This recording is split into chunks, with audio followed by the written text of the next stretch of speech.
അസ്സലാമു അലൈക്കും വറഹ്മത്തുള്ളാഹി വബറകാതുഹു.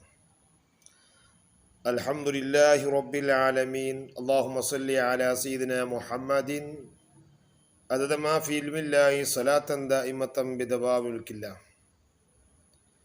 ഏറ്റവും സ്നേഹവും ബഹുമാനവും ആദരവും നിറഞ്ഞ മുഅ്മിനീങ്ങളെ, നാം ഇപ്പോൾ പ്രധാനപ്പെട്ട മാസത്തിലേക്ക് കടന്നുകൊണ്ടിരിക്കുകയാണ്. ശവ്വാൽ കഴിഞ്ഞാൽ ദുൽഖഅദ് കഴിഞ്ഞാൽ ദുൽഹജ്ജിലേക്ക് കടക്കുകയാണ്.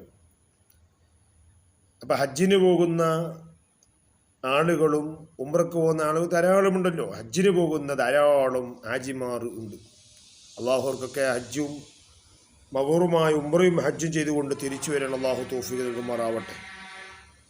ധാരാളം ആളുകൾ ഹജ്ജിന് പോവുകയാണ്. ഹജ്ജിന് പോകുമ്പോൾ ഹജ്ജിൻ്റെ ഒരുപാട് വിഷയങ്ങൾ അത് പഠിക്കേണ്ടതുണ്ട്. അതവർ ക്ലാസ്സിലൂടെ പഠിച്ചിട്ടുമുണ്ടാകും. അതിൻ്റെ അമീർമാരൊക്കെ ഉണ്ടാകും. ഇരിക്കട്ടെ, ഹജ്ജിന് പോകുമ്പോൾ നാം അവിടെ എത്തുമ്പോൾ ഇഹ്റാം കിട്ടുന്ന ഒരു പരിപാടി ഉണ്ടല്ലോ. ഹജ്ജിന് വേണ്ടി ഇഹ്റാം കിട്ടണമല്ലോ. അപ്പം ഹജ്ജിന് വേണ്ടി ഇഹ്റാം കിട്ടുമ്പോൾ അവിടെ ഇഹ്റാം കെട്ടിയാൽ നിഷിദ്ധമാകുന്ന പാടില്ലാത്ത 3 കാര്യങ്ങളുണ്ട്. എന്ന് പറഞ്ഞാൽ പുരുഷന്മാർക്ക് പറ്റാത്തതുണ്ട്, സ്ത്രീകൾക്കും പറ്റാത്തതുണ്ട്, ഇനിയോ പുരുഷന്മാർക്കും സ്ത്രീകൾക്കും കൂടിയിട്ട് പറ്റാത്തതുണ്ട്. അങ്ങനെ 3 കാര്യമാണ് ഇഹ്റാം കെട്ടിക്കഴിഞ്ഞാൽ നിഷിദ്ധമാകുന്ന ഹറാമാകുന്ന കാര്യവും. അതെന്താണ്? ഒന്നാമത്തായി പുരുഷന്മാർക്ക് മാത്രം ഇഹ്റാം കെട്ടിക്കഴിഞ്ഞാൽ, ഹജ്ജിന് വേണ്ടി ഇഹ്റാം കെട്ടുന്നു എന്ന് പറഞ്ഞുകൊണ്ട് നിയത്ത് വെച്ച് കഴിഞ്ഞാൽ പിന്നെ അവർക്ക് ഡ്രസ്സ് ധരിക്കാൻ പറ്റില്ല, അവർക്ക് ബനിന് ഇടാൻ പാടില്ല. അതുപോലെ തന്നെ നമ്മൾ നൂല് കൊണ്ട് ചുറ്റുന്നെങ്കിൽ റൗണ്ട് ആയിട്ടുള്ള ഏത് ഡ്രസ്സും അങ്ങനെ ധരിച്ചു കൊണ്ട് പോകാൻ ആർക്ക് പാടില്ല? പുരുഷന്മാർക്ക് പാടില്ല.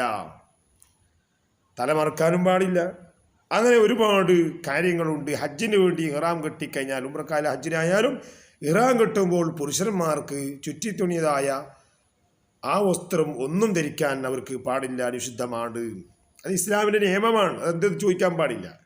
ഇസ്ലാമിന് ഓരോ കാര്യങ്ങളും വ്യക്തമായി പറയുന്നുണ്ട്. അതുപോലെ നീങ്ങണം എന്നതാണ്. അപ്പോൾ ചുറ്റിയതായ വസ്ത്രങ്ങൾ, ഇതുപോലത്തെ വസ്ത്രം ഇഹ്റാം കെട്ടിക്കഴിഞ്ഞാൽ അവർക്ക് നിഷിദ്ധമാണ്. പുരുഷന്മാർക്കത് പാടില്ല. അവർ തുണിയാണ്, ആ തുണി ഇങ്ങനെ ഇതിലെ കൂടിയിട്ട് താഴെ കൂടി ഇങ്ങനെ ഇട്ടുകൊണ്ടുള്ള തുണിയും അതുപോലെ തുണി ഉഴുക്കുന്ന തുണിയുമാണ് എടുത്തുകൊണ്ട് ഇഹ്റാം ചെയ്യുമ്പോൾ പോകേണ്ടത്. അല്ലാതെ ചുറ്റുതുണിതായ വസ്ത്രം ധരിച്ചുകൊണ്ട്, കുപ്പായം ധരിച്ചുകൊണ്ട്, ബനീനിട്ടുകൊണ്ട്, അങ്ങനെ ഇട്ടുകൊണ്ട്, തൊപ്പിയൊക്കെ ധരിച്ചുകൊണ്ട് ഇഹ്റാം കെട്ടിക്കഴിഞ്ഞ ശേഷം ചെയ്യൽ അത് നിഷിദ്ധമാണ്. പുരുഷന്മാർക്ക് പാടില്ലാത്തതാണ്. ഇനി സ്ത്രീകൾക്കും പാടില്ലാത്ത കാര്യമുണ്ട്. സ്ത്രീകൾ ഹജ്ജിന് വേണ്ടിയോ ഉംറയ്ക്ക് വേണ്ടി ഇഹ്റാം കെട്ടിക്കഴിഞ്ഞാൽ അവർക്ക് മുഖം മറക്കാൻ പാടില്ല. മുഖം മറച്ചിട്ടെല്ലാം മറച്ചിട്ട് കൊണ്ട് പോവുക എന്നുള്ളത് അവർക്ക് പാടില്ല. മുഖം മറക്കാൻ പാടില്ല, കയ്യും മറക്കേണ്ടതില്ല. ഇത് രണ്ടും മടക്കൽ എന്താണ്? അവർക്ക് പാടില്ലാത്ത നിഷിദ്ധമാണ് എന്നതാണ്. അപ്പം പുരുഷന്മാർക്ക് അങ്ങനെയാണെങ്കിൽ സ്ത്രീകൾക്ക് ഇങ്ങനെയാണ്. അവരെന്ത് ചെയ്യാൻ പാടില്ല? മുഖം മറക്കാൻ പാടില്ല. കൈ ഉറലിട്ട് ചില പെണ്ണുങ്ങന്മാരുണ്ടാകും, അത് ഇടാതിരിക്കലാണ്. അതെല്ലാം മാറ്റിവെക്കേണ്ടതാണ്. അപ്പം ഇഹ്റാം കെട്ടിക്കഴിഞ്ഞാൽ, ഹജ്ജിനോ ഉംറയ്ക്കോ വേണ്ടി ഇഹ്റാം കെട്ടിക്കഴിഞ്ഞാൽ സ്ത്രീകൾക്ക് അവരെ മുഖവും അതുപോലെ തന്നെ മുൻകൈയും ഒക്കെ എന്താക്കണം? മറക്കാൻ പാടില്ല. സ്ത്രീകൾക്ക് വളരെ പഠിക്കേണ്ടതുമായ വിഷയമാണിത്. പിന്നെയോ 3ാമത്തെ വിഷയമുണ്ട്. അത് ആണിനും പറ്റൂല, പെണ്ണിനും, രണ്ടും കൂടിയിട്ട് സമന്വയിച്ചിട്ടുള്ള ഹറാം. അതെന്താണ്? ആദ്യം പറഞ്ഞു പുരുഷന്മാർക്കുള്ള നിഷിദ്ധമായ കാര്യം പറഞ്ഞു, ധരിക്കാൻ പാടില്ല വസ്ത്രം പറഞ്ഞു.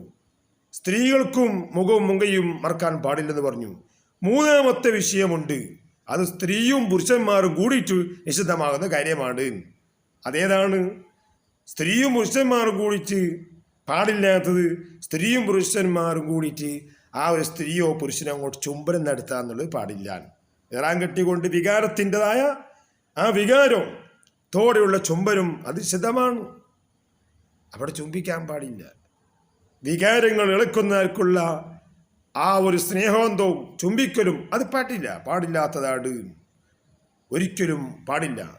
വികാരത്തോടെ അതുപോലെ തന്നെ രണ്ടാളും ഇഹ്റാം കെട്ടിയ ശേഷം ആണും പെണ്ണും ബന്ധപ്പെടുക എന്നുള്ളത് അതും നിഷിദ്ധമാണ്. ഇഹ്റാം കെട്ടിക്കഴിഞ്ഞാൽ അതൊന്നും പാടില്ല. അതെല്ലാം പരിശുദ്ധ ദീൻ ഇസ്ലാമിൻ്റെ ഓരോ നിയമങ്ങളാണത്. അപ്പം ആണും പെണ്ണും ഒന്നിച്ചിട്ട് അവർക്ക് ബന്ധപ്പെടാനും പാടില്ല. അതുപോലെ ചുംബിക്കൽ വികാരത്തോളം ചുംബനവും പാടില്ല. അതുപോലെ തന്നെ സുഗന്ധം അവർ വിരിക്കുന്ന എന്താവട്ടെ ഡ്രസ്സാവട്ടെ ഏതൊന്നിലേക്കും അവർ അത്തരോ മറ്റുള്ളയോ ധരിച്ചുകൊണ്ട് പോകാനൊന്നും പാടില്ല. അതൊക്കെ ശ്രദ്ധിക്കേണ്ടതാണ്. മുടിയും അതൊക്കെ നീക്കുക, അതുപോലെ തന്നെ അത്തർ തേക്കുക, സൺട്ട് തേക്കുക, ഇങ്ങനെയുള്ള കാര്യങ്ങൾ അതൊന്നും ഈ രണ്ടാളും കൂടിയിട്ടുണ്ടാകുമ്പോൾ അതൊരിക്കലും പാടില്ലാത്തതാണ്. ബന്ധപ്പെടാനും പാടില്ല. അതുപോലെ തന്നെ പിന്നെന്താണ്, ചുംബന എന്നുള്ളത് വികാരത്തോടുള്ള ചുംബനവും അതൊന്നും ചുംബിക്കാനും പാടില്ല. അങ്ങനെ 3 കാര്യം ഇഹ്റാം കെട്ടിയാൽ നിഷിദ്ധമാകുന്ന കാര്യമാണ് ഇപ്പോൾ ഞാൻ പറഞ്ഞത്. ഒന്ന്, പുരുഷന്മാർക്ക് മാത്രം അവർക്ക് ചുറ്റത്തുന്നതായ വസ്ത്രം ധരിക്കാൻ പാടില്ല, തൊപ്പി ധരിക്കാൻ പാടില്ല, അതുപോലെ തന്നെ പാൻറ്റ് ധരിക്കാൻ പാടില്ല, അങ്ങനെയുള്ള ചുറ്റതായ അതുപോലെ തന്നെ ഷർട്ട് എന്താവട്ടെ ട്രൗസർ അങ്ങനത്തെ ഒന്നും ഇടാൻ പാടില്ല എന്നതാണ് നിയമം.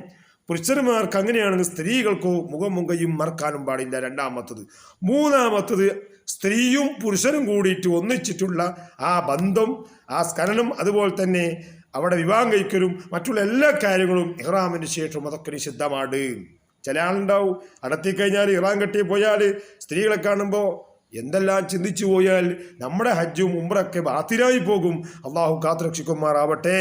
നമ്മുടെ എല്ലാ ദോഷങ്ങളും പുറത്തു കിട്ടാൻ വേണ്ടിയും നമ്മുടെ ഹജ്ജും ഉംറയും മഖ്ബൂലായി കിട്ടാൻ വേണ്ടി അള്ളാഹു നമുക്ക് എല്ലാവർക്കും തൗഫീഖ് നൽകുമാറാവട്ടെ.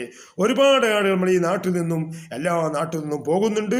അള്ളാഹു തആല അവർക്കൊക്കെ ഹജ്ജും മബ്രൂമായ ഉംറയും ഹജ്ജ് ചെയ്തുകൊണ്ട് തിരിച്ചു വരാൻ അള്ളാഹു തൗഫീഖ് നൽകുമാറാവട്ടെ.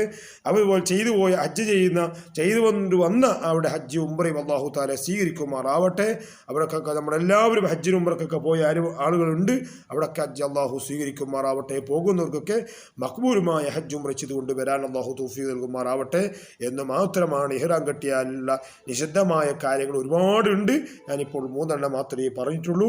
അത് വളരെ ശ്രദ്ധിക്കാൻ വേണ്ടി നാം ഒക്കെ അശ്രദ്ധയിലായി പോകാൻ പാടില്ല എന്ന നിലക്കാണ് ഈ വിഷയം പറഞ്ഞത്. അള്ളാഹു സ്വീകരിക്കുമാറാവട്ടെ.